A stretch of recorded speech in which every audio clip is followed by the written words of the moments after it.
Parts of the Appalachian Trail, the Grand Canyon, Death Valley, and Mount Whitney have been hiked solo, successfully by echolocators.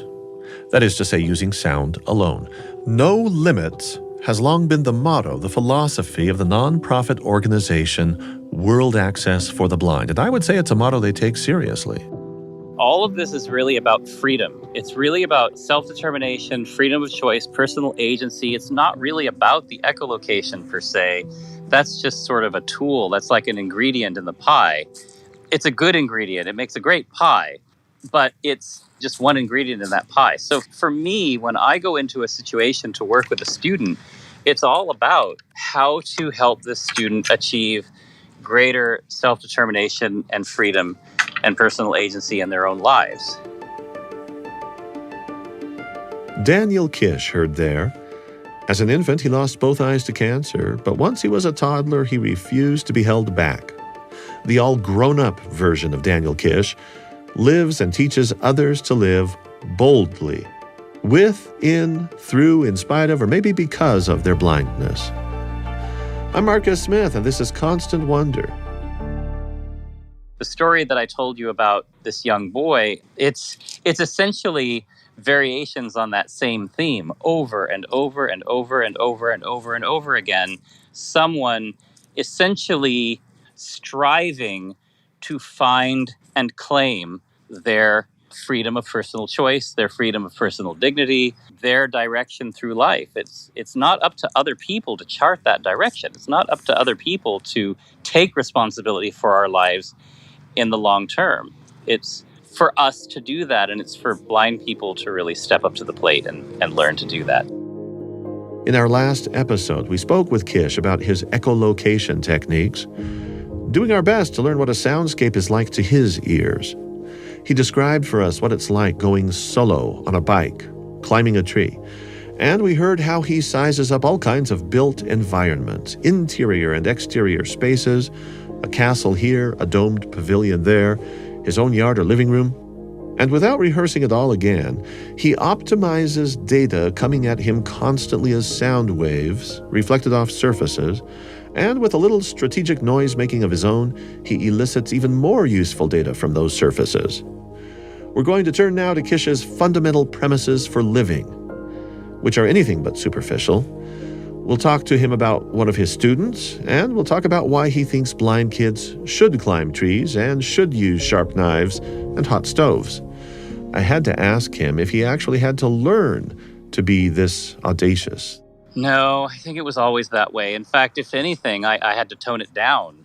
I think I probably popped out of the womb that way and then discovered, there is reason for caution, and there is reason to be more sensible, and there is reason to cast your net a little further and a little wider for more input about the world. So I would say that I was one who had to kind of learn to dial it back. He has every right to say that for himself, but I'm a sighted individual, so I would think more than just twice before ever asking Daniel Kish to dial anything back. I'm pretty sure I move through the world with greater trepidation than does he.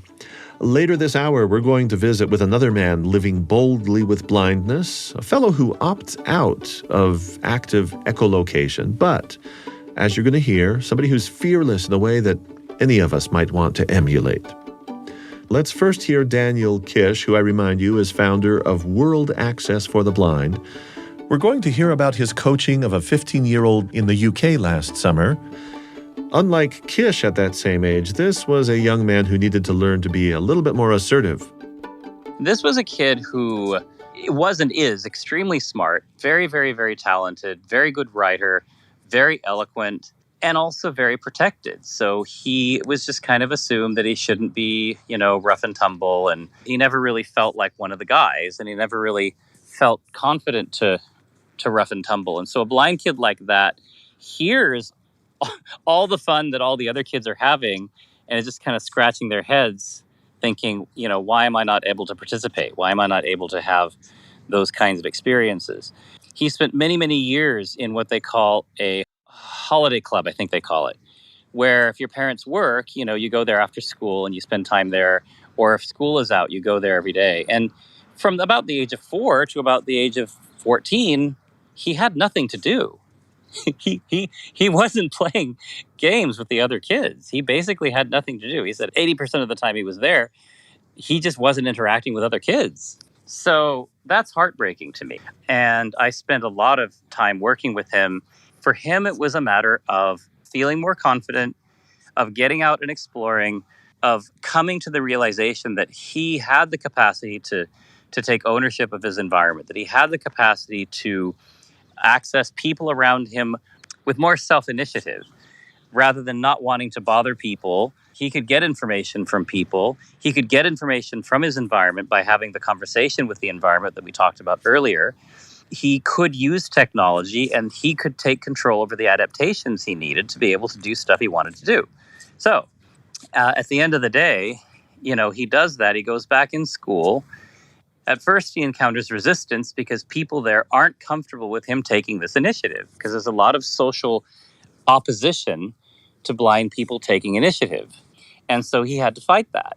And he'd been conditioned not to fight that. He'd been conditioned to be a good little blind boy. But he decided to take that on. And he decided to go out there and take initiative to make his own friends, because there was a discouragement of the blind kids interacting with the sighted kids over fear of what might happen. Like what? Well, I don't know, like bullying, or like getting lost and, the kids running away and leaving you, or who knows? I don't really know, because I didn't have that problem. But there seems to be an inherent angst about blind kids interacting with the sighted kids, unless the activity is highly structured and highly supervised. You do not see blind kids hitting the neighborhood and hanging out. That is a rare thing. And if it's happening, a lot of people are wondering, is this a good idea? But, he decided to take that on and do more of that. So it was really, really exciting. I mean, he just had a really, really exciting time. For his family, it was exciting. Even going into the kitchen and making food. I mean, they'd kept him out of the kitchen because they figured, well, what if he burns himself, or what if he cuts himself, or whatever? And even when he was taking cooking in school, okay, so he signed up to take cooking in school. A lot of kids signed up to take cooking in school, but they wouldn't let him actually do anything. They wouldn't let him cut things. They certainly wouldn't let him near anything hot. So what is he supposed to learn? What is the point? Well, a protective, cautious person might say that the point is to prevent someone from getting cut by a knife or burned by a stove. Somebody they think of as particularly vulnerable for whatever reason. But that vulnerability is in most instances assumed rather than based on any real empirical evidence. Do you suppose what we're hearing right now is a healthier perspective on risk management? I mean, what should we really think? I remember when he first went to school, and he was really, he came up against a barrier of people kind of, chiding him for clicking, and chiding him for wanting to go off, do things on his own, and chiding him for the way I taught him how to use his cane and things like that, right? He was no longer being the good little blind boy that they had expected him to be. And so he was encountering this sort of negative atmosphere around that, and had to do some soul searching about how he wanted to respond to this. Because he is naturally, he's a kind of a people pleaser. That's kind of the kind of kid I wasn't like that. I was a pain in the ass. And he's a people pleaser. He's very charming. He's very delightful. Everyone loves him. So for him to kind of push against the rules, the expectations, that wasn't expected. And he had to decide who he was going to be in this situation. Something I learned about Daniel Kish in our last Constant Wonder episode is that he sometimes rides a bike. I guess what I really learned is that blind people can ride bikes, and now I'm hearing that maybe I shouldn't be surprised because of certain false assumptions that I harbor, and frankly, which many of us harbor. But it's also fair to ask if using a sharp knife in the kitchen and riding a bicycle on a public road don't bring very different levels of risk. Biking blind, I still don't take that very lightly. How many times can you up the ante? Well, let's talk deep water and swimming, shall we? Kish survived a scary incident when he was young, and he told me he was scared of deep water for years after that. Imagine a 5-year-old being scared of deep water. I learned to be a good swimmer. I learned to be a really good swimmer, but I made a mistake and I fell into a pool once. I might have been about 5. Managed, I swam to the surface, I swam to the side, whatever. But I was afraid of deep water for about 2 decades after that. So I dealt with it. I mean, I took myself in hand and dealt with it. But there is that. There was another boy, a 2-year-old I'm working with, and they took him swimming lessons. And their final lesson is to drop the kid, into the pool fully clothed, shoes, sweatshirt, winter clothing, and everything. I thought, that sounds absolutely horrifying. Yes, it does. Yeah. Okay. I take you to be a fairly intrepid person in your temperament, and that's probably innate. And you've mentioned climbing over chain link fences at 2.5 years of age. Trees were no obstacle for you, really. Yeah, I still love tree climbing. It depends on what I have access to climbing. But I mean, I love a good tree, and the taller the better. This one's actually kind of nice. This is a big jacaranda tree. It's a bit scruffy right now, but it's nice and big and tall. Yeah, so this is a pretty serious tree. This one I don't mind climbing, but it's a bit ragged, so it's hard on the skin to climb, and that makes it a little less fun. My favorite trees to climb are birch trees. They're nice and smooth, lots of branches.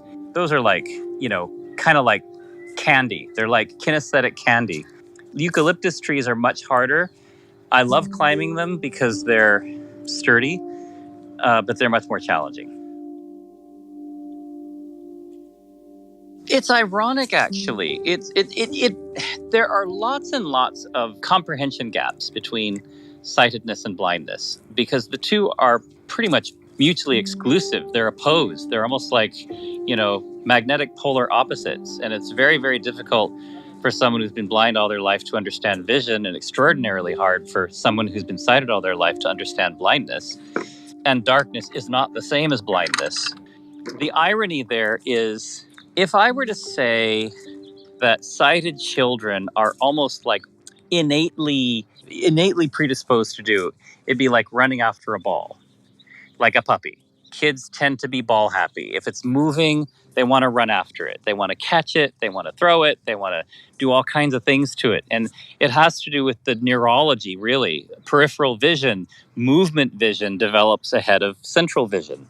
And so kids tend to be highly, highly motivated by things that move, which is one of the reasons they move, because their perspective moves when they move, and they see better. They literally perceive their environment better with movement, right? So the younger you are, the more that's true. With blind kids, it doesn't work exactly that way. Blind kids tend to gravitate towards stability. They tend to gravitate towards security. Now, it may be ironic from a sighted person's perspective, but climbing satisfies that for blind kids because you have 3 points of contact, you have up and down, you're not dealing with open space, you're not dealing with the unknowns of where am I and am I going to run into something, and is something going to run into me or whatever. You have control over your body in that physical space, and you can get to know it relatively easily. It becomes familiar relatively quickly. You always know which way is up. You always know which way is down. You always know which way is sideways. And you're always in full contact with the surface. So it's highly kinesthetic. It's highly embodied. And I would say that climbing is as innate to blind kids as running after a ball is innate to sighted kids. And yet we encourage sighted kids to run after balls, but we discourage blind kids from climbing. Okay, give me some actual nuts and bolts here. How do you actually proceed? What are steps 1, 2, 3, 4 when you say to yourself, hey, I want to climb today? I mean, start me out. The physical process of climbing a tree is less about echolocation and more about, it's more kinesthetic. It's more about feeling your way and finding your way, tactily, kinesthetically. However, if you don't have someone around to help you find a tree, then you have to echolocate to find a tree. You have to find the tree somehow. So you might be echolocating to find the tree. It's also very interesting. I always made a little game of how high do I have to be before I can't detect the ground anymore? So I was always clicking back down to the ground to hear how far the ground was away, and basically using that to gauge my height and things. The other thing that's quite engaging from an echolocator's perspective, but also just the soundscape, is the soundscape, what the soundscape is, the characteristics that a soundscape takes on when you're 30, 40, 50, 60, 80 feet above it, and you have nothing around you but sky, and the world is kind of laid out beneath you like a tapestry, and all the things you can hear spread out for blocks and blocks, maybe miles and miles, depending on where it is that you are. And then, of course, if you're an echolocator and you click around, you hear nothing, which is pretty interesting because you almost always hear something. So to hear nothing is interesting. To hear birds actually flying underneath you or flying around you at your level is also really interesting.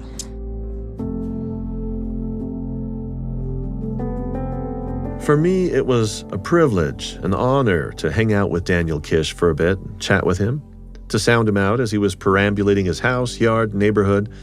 We were actually connected by video throughout that conversation, so we got to see his surroundings as he moved around. We got to see some of his favorite trees.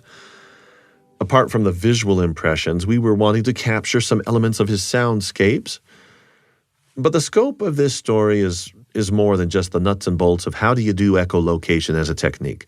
One of the things we like to go after here on Constant Wonder is a sort of thing that eludes measurement in any kind of concrete or physical way. It could have to do with the wonders of art or music or architecture. We could talk about human behavior and empathy, or maybe the immune system, or all that mind-blowing stuff. But I'm talking about the indomitable spirit that some people have. We try to capture that too. And to me, Daniel Kish manifests that. The only complaint I could draw out of him was that problem of noise pollution. And even then, he saw the situation as an evolving challenge, not really as an excuse of any kind. Well, hanging out with Kish led us to check in with another bold spirit, a longtime Constant Wonder listener in Toronto. It's a fellow we've corresponded with occasionally as he follows along with our podcasts. We thought his would be the perfect voice to flesh out this episode on the topic of living boldly with blindness. Robert Just, 78 years old. He's retired now, spent his working years transcribing medical reports at a local hospital. Here's how Robert Just remembers his career. Sometimes I'd arrive at the office about 8 o'clock or so in the morning, and on a fine day, I was in close proximity so I could walk to work and back. And I enjoyed doing that. Often, I would get to work ahead of everybody else. And if I was having a really good day, which most of the time happened, I could have about 3 or 4 summaries all printed out and ready to go before anybody else arrived. And it wasn't because I was typing at breakneck speed. Now, my supervisor used to always caution me, don't try to type fast. We want accurate work. I mean, we've got to get a pretty good quantity of work out every day, but it's got to be accurate. That's the main thing. Another thing that often happened, Marcus, was that there'd be a rush that would come in. Let's say a patient was being transferred by ambulance somewhere out of town, and they needed the file to go with the patient. 9 times out of 10, I was the one that got the call. When my supervisor scrutinized my work, she'd put a little inscription on the inside of the file saying, this file was typed and transcribed by a blind dictatypist. And I would always sign my initials RWJ at the end of each summary or operative note that I typed up. Well, this one day, the certain doctor came in and said, could I speak to your blind typist, please? And the supervisor said, yes, he's sitting right over here. And, of course, we weren't allowed to start to work, as I say, at that time, until it was time to start work. So he shook hands with me, and he complimented me on my work. And, of course, I thanked him. And that really gave me the inspiration to buckle down and really do a good, accurate job. Robert Just is older than Daniel Kish, and you could say a little bit more conventional in his manner of getting from place to place. You won't find him echolocating, that is. But he's fiercely committed to getting out and about, and part of his MO includes occasional reliance on a passerby.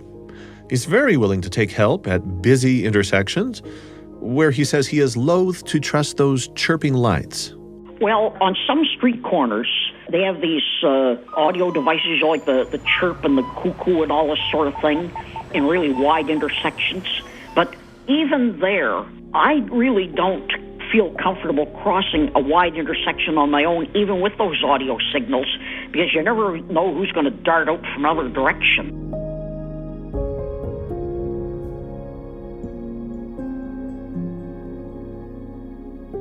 When's the last time you had a chance to practice the social skill of assisting a blind person in this sort of a situation? I mean, have you ever thought about what would be most appreciated? Probably depends entirely on the recipient, but here's how Robert Just thinks about it. Well, most people are going to be gracious enough and say, "Excuse me, may I assist you?"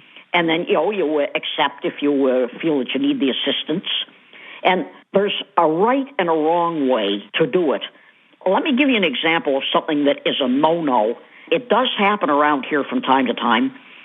They see you standing on a corner or something like that. They reach out and grab your cane and lift it up in the air. That is not done. I just pull it back and say, that is not the way you do it. And someone get kind of huffy and say, "Well, I was just trying to help." Okay, the proper thing to do is, if a person carries the cane in the right hand, as I do, you offer them your right arm with his left hand. In other words, you let the left hand take your arm and you guide him across the intersection or the obstruction or whatever it may be that way. That's what we call sighted guide. Accepting help doesn't always equate, though, with accepting limits. He's been all over the U.S. and Canada, down to Ecuador even. He's been to Hawaii twice on his own, basking on Waikiki Beach. He's gone off solo to New York City to experience Broadway, making his way from the hotel to the theaters to attend musicals. Once he traveled out to Alberta for the annual Calgary Stampede, a famous sort of rodeo horse and cowboy festival, if you haven't heard about it. He had no intention of being a mere spectator. I had my harmonica with me at the time, and that turned out to be quite a little attraction. It was at one of the Stampede breakfasts served by the cowboys out there. I was playing the harmonica, and I hardly had a chance to catch my breath. One of them offered me a ride on his horse, and the horse was not exactly thrilled about having somebody on his back or in the saddle, let alone a complete stranger he didn't know from Adam, so to speak. So he was thrashing about a little bit, and I calmed him down by singing some of my favorite old-fashioned Western-type songs, like you would have heard the Sons of the Pioneers and people like that singing. I sang Blue Shadows on the Trail, the Oregon Trail, and a few other ones that I was always very fond of the group, the Sons of the Pioneers, and I know a great many of their songs by heart. Once the horse settled down and was just clopping along to the rhythm of whatever I was singing, I was quite comfortable in the saddle.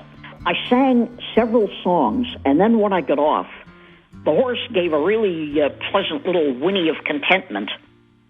Well, that evening, I had my radio on the coffee table, and I was listening to some of the details from the Stampede grounds, and the phone rang. And this gentleman asked for the lady of the house, and I said, well, she's not home now. She's out at the Stampede grounds. Could I take a message? And he said, well, no, can I speak to you for a minute? And I said, sure, what can I do for you? And he said, are you the guy by chance that sang to my horse while you were riding it today? And I said, I'm the one. And he said, I'd like to thank you very, very much for having done that, because he said in about the 10 or 12 years that he had owned that horse, he had never seen it grazing so peacefully. I'm so fond of that story. It kind of tickles me, you know. I've actually listened to it several times now, and I hope it made you smile too. At this point, though, while I'm still thinking about harmonicas and happy horses, I want to be emphatic that not one thing we've talked about in this episode is either inconsequential or unproblematic. To show you what I mean, here's something I put to Daniel Kish, the founder of World Access for the Blind. You've used the metaphor of crashing into a pole, and you have an interesting take on it. I said crashing into a pole is a drag, but not being allowed to crash into a pole is a disaster. Well, I mean, I do speak from experience. I have crashed into a number of poles. I will stand by that. The value of that depends a lot on personality. I mean, the general gist, the general point of that is that there simply needs to be opportunities to experience risk in order to learn to negotiate risk. There's just no question about that. Negotiating risk is a skill like any other skill on this planet. So if children are not allowed to experience risk, blindsided or otherwise, they simply will not develop the capacity to negotiate risk or navigate challenges in their lives. Yeah, so I just think we have to be mindful of who this person is, who it is we're working with, as we expose them to the opportunity to learn how to negotiate risk. I'm Marcus Smith. Special thanks to Daniel Kish and to Robert Just for being our guests. Today's episode was produced by Eric Schultzka with Daniel McDonald. Constant Wonder is a production of BYU Radio.